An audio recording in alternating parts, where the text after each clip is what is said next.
The enemy who always arrived first, the voices low, steady, as if coming from an old radio. It was night. On the front line, the silence felt heavier than it should. German soldiers waited in muddy trenches, eyes fixed on the darkness. Nothing moved. No gunfire. No aircraft.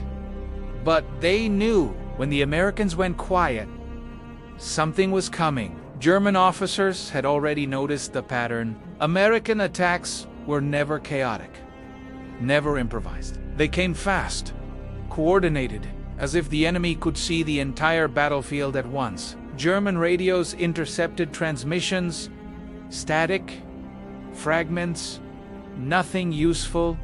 Meanwhile, on the other side, inside a makeshift command tent, American soldiers spoke into radios with absolute calm. Strange words, sentences that meant nothing to anyone listening in. But every syllable carried clear orders. Advance, hold, flank, wait, all in seconds. There was no pause to decode messages.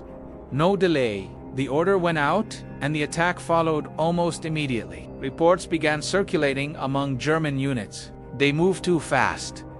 They changed plans without warning. We can't predict them. The fear didn't come from brute force. It came from uncertainty. How do you fight an army that always seems one step ahead? Some German officers believed the Americans had broken all their codes.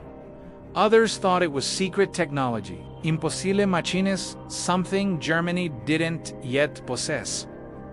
The truth was simpler and far more unsettling. The Americans didn't rely only on machines. They relied on people, soldiers capable of communicating in a way the enemy could never understand, as with the Navajo Code Talkers, whose language became an invisible weapon of war. On the German lines, the result was always the same. First, silence. Then, explosions in the exact right place at the exact right time. And someone would whisper, "The Americans are coming."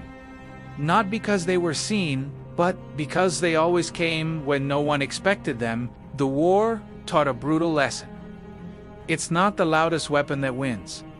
It's the information that arrives first. And long before the final victory, fear had already crossed the trenches. The Germans didn't just fear American soldiers. They feared never knowing what the Americans already knew.